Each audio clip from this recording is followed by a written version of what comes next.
this is very important topic, surveillance strategies to prevent future pandemic.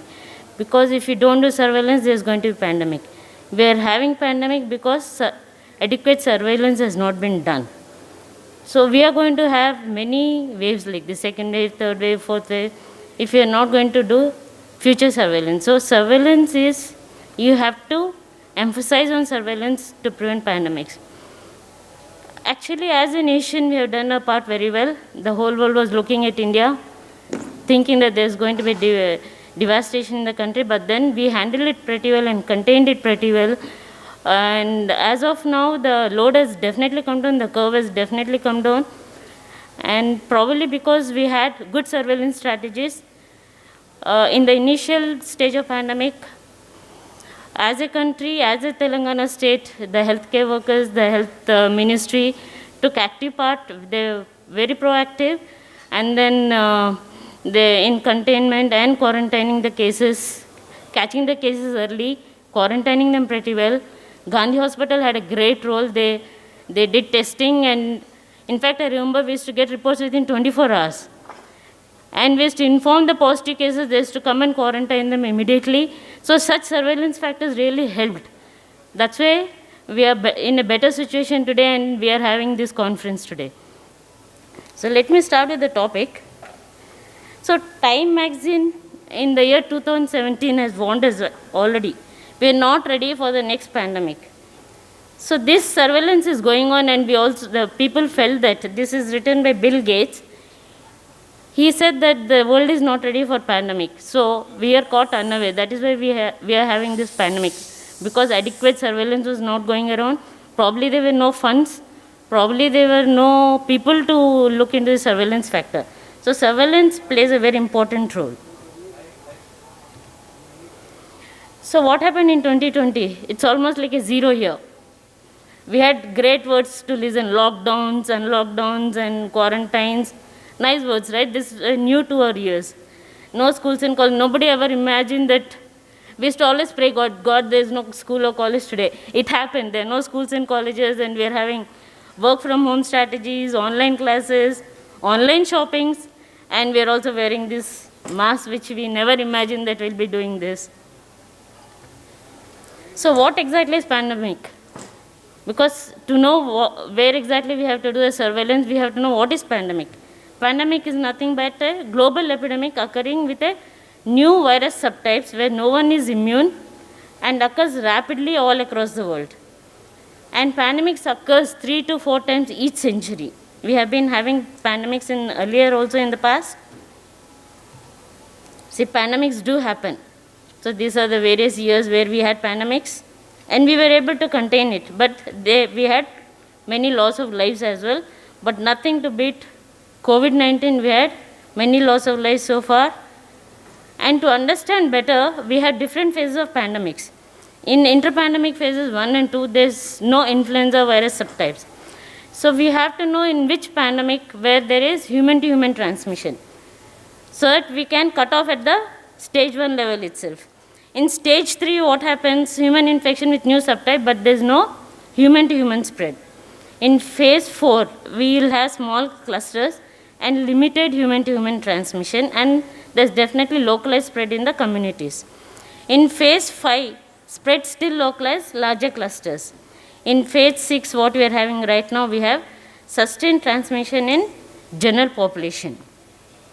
So the surveillance should happen at different places so that we can cut off at the phase 3 or phase 4 level itself, where there is small clusters or large clusters.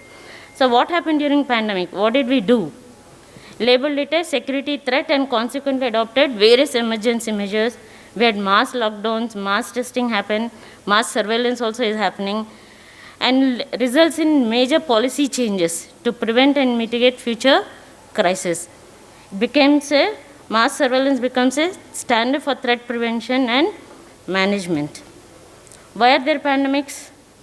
Because of globalization, urbanization, deforestation. When we are constructing houses in forests, the animals are coming and giving us infections. Poor sanitization. What happened? Because of poor sanitization in China market, we are facing this pandemic. Encroaching into new environments. That is again constructing buildings into new environments. Like recently in Gachibowli, because they're constructing apartments in the waterbeds, what happened in the recent floods? The apartments started shaking. Why? Because the water was entering in between the earth blades. So this is what is happening. These all are man-made disasters. Traveling has increased this pandemic to one country to another country. It's not alone that we are having pandemic in our country. We should also have a look at other countries, how the pandemic is behaving, how the disease is behaving in other countries as well. Because there's so much of traveling happening that disease gets carried from one country to the other. Zoonosis, we are having pandemics because of through mosquitoes, bats, camels, poultry as well.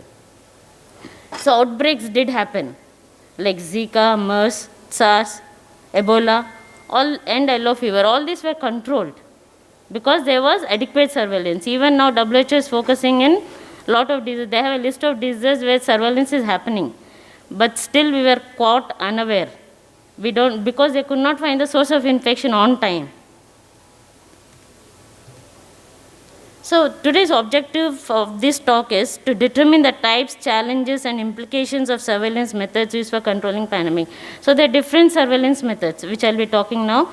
Few countries adopted few of them, which are feasible to them, because in developing countries we don't have adequate resources to follow all the methods. We can reduce the morbidity and mortality of patients. You talk to people who lost their people in their house. Many of them, they have lost life. The whole families got wiped off because of this pandemic. Alert the authorities in charge of the locale from which an index or cluster is identified. This surveillance helps us to contain the spread of the disease. COVID-19, one of the most important devastating emerging infectious disease. Why? Because it is caused by an RNA virus which is highly mutating with high reproduction and transmission rate. That is why we don't have vaccine even today. Because the virus is mutating, they are not able to make a vaccine for this present virus strain. As Dr. Iyer just said, because it is mutating so fast, we don't have any vaccine, or like H1N1, we are going to have vaccine every year. There is emerging and re-emerging of numerous devastating infectious agents apart from COVID-19. Why surveillance? Because it is a cornerstone of any prevention and control measure. It's an ongoing systemic collection, analysis, interpretation, and dissemination of data regarding a health-related event. We also should increase awareness and prompt intervention needs to be taken. Importance of surveillance. Surveillance helps us in monitoring the disease, and it is also difficult even today in developing nations for accurate identification, diagnosis, and reporting on time. Results revealed that if the measures were taken earlier in China, we could have reduced the pandemic if it was taken first and second, third week by 66%, 86%, and 95%. As per WHO, what is the aim of this global surveillance? Monitor trends of COVID-19 where human-to-human transmission is occurring, rapid detection of new cases where there are no cases in any other countries, provide epidemiological information to conduct risk assessment and stop the pandemic, provide the information to get preparedness and response measures so that the country takes appropriate measures, monitor viral changes to inform drug and vaccine development people. We are seeing that many of the patients are developing infections with a mutated virus that we are not able to detect with the kits we have as of now. Is it true or not? Many of them are coming negative, but people are having symptoms. So probably they're having a mutated virus which we are not able to detect with the present kits we have. Initially also when we didn't have kits, every missed case will cause a different pandemic. So every case should be caught at the young level. Additional aims at national level is detect and contain nosocomial outbreaks to protect healthcare workers and patients, detect and contain outbreaks in long-term care facilities and also in closed communities. So what are the methods adopted? We have the routine surveillance like the comprehensive surveillance, case-based surveillance, and active surveillance. We also have hospital-based surveillance like mortality surveillance, And also we have laboratory-based surveillance, and as well as we have digital surveillance. All these were adopted by our country as well. So you'll know pretty well when I'm talking which surveillance we are doing about. In comprehensive surveillance, we deal with complete testing of all the suspected cases, and we calculate by number of newly confirmed cases by 100,000 inhabitants. Gives the most accurate indicator of the intensity of the disease so that we can plan up the treatment part. Monitor trends by time and compare between intra-country data. So we are having daily in the news, this country is having so much of infections and so much of mortality. So all this data is happening because of this routine surveillance. The challenge, every surveillance has its own challenges. This comprehensive surveillance has huge cost of testing all suspected cases. We cannot test each and every case. Considering both the testing capacity, prices, manpower, and safety and difficulty in doing testing. Case-based surveillance, WHO requests all reports should reach the government by 48 hours of identification. Low and very low income countries can also participate because they make a report every 30 days. But then what is the drawback of this? Losing opportunity for early diagnosis. There's no point knowing the infection later because we cannot contain it later. In aggregated routine surveillance, this is done usually at the national level. They calculate on weekly basis newly confirmed cases, newly case deaths, new cases hospitalized, new confirmed cases discharged, newly confirmed cases by age group, and newly confirmed deaths by age group in years. All these are calculated. In active surveillance, it deals with active search for disease in a certain population. This allows prompt isolation and quarantine, rapid identification and follow-up of cases, minimizes transmission and prevents clusters from spreading the infection. It also monitors epidemiological trends, rapid detection of the new cases, conduction of risk assessment, and guiding for disease preparedness. But the drawback here is we need to train the public health workers and volunteers. That is a huge, big task. Identify close contacts and help those who need self-isolation. In France, they adopted this method. Contacts are traced from the date of onset of symptoms. That is a huge task. France has a small population, so they can afford to do it.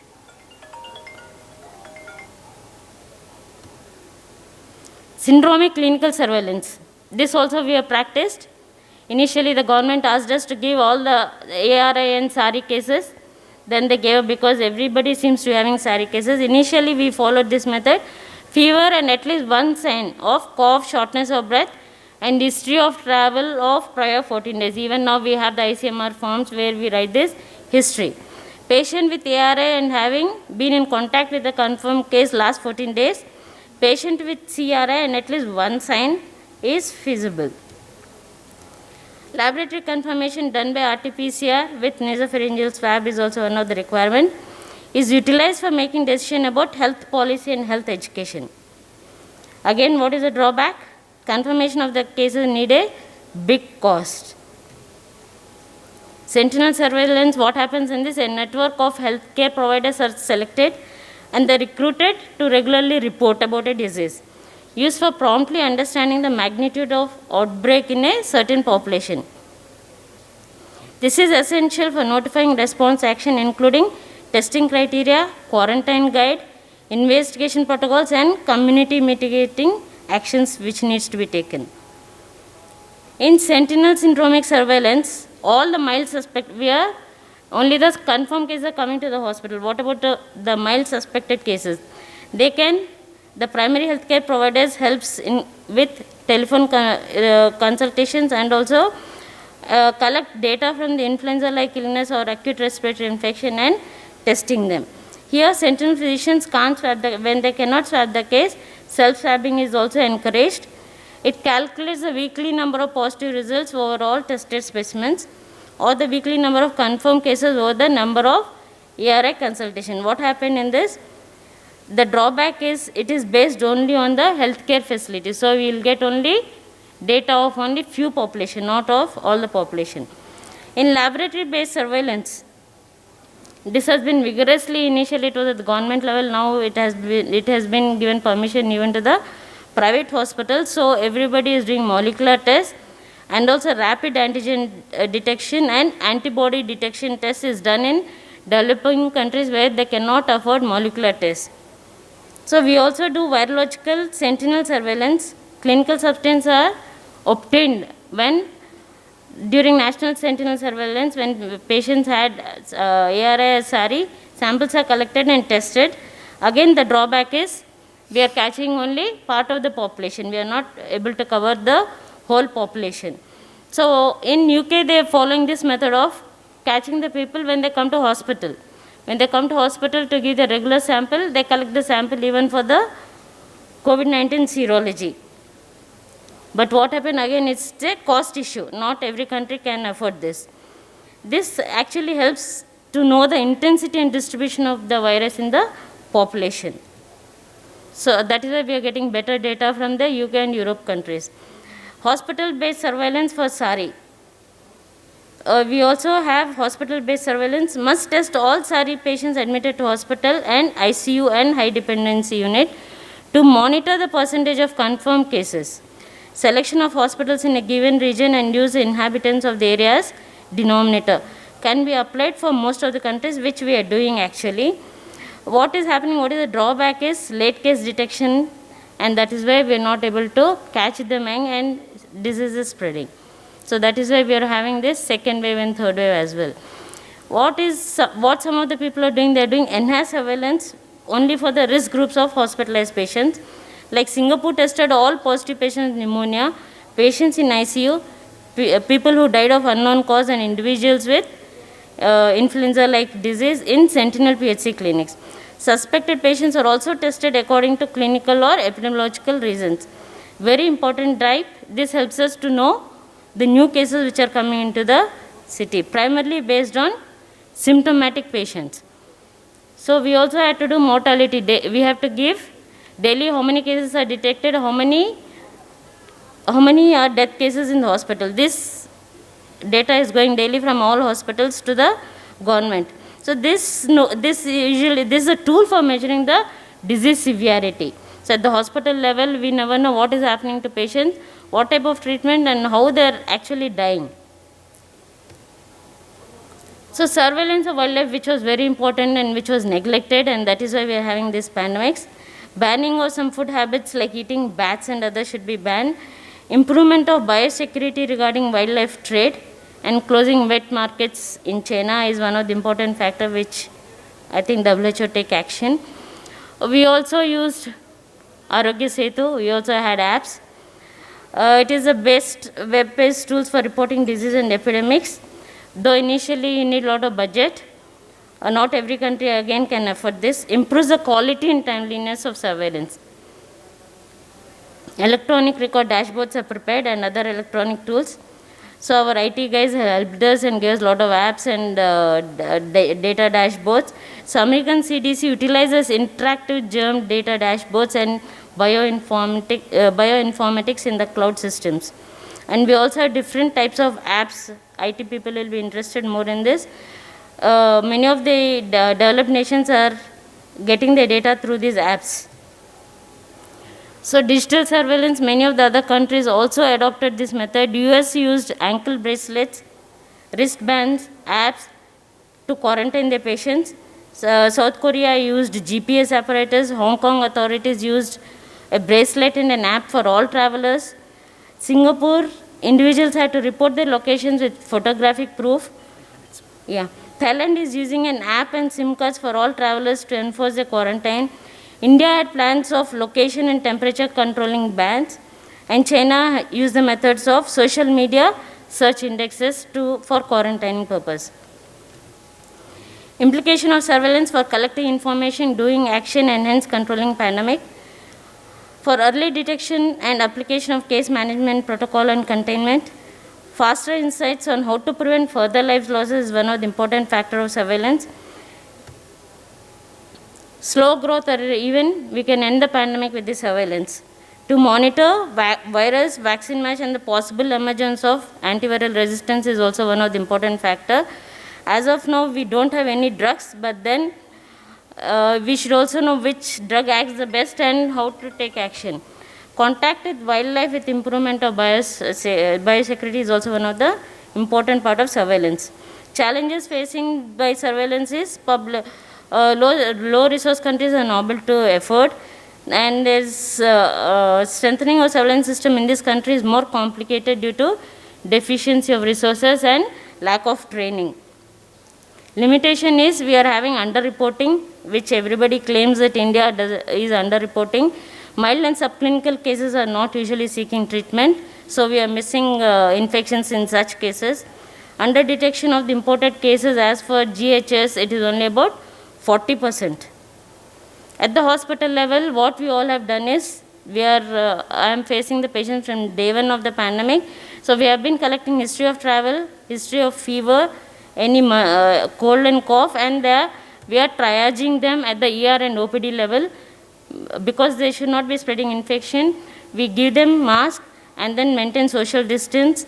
We collect the information from what nationality, what country is from, and then we also check for resources.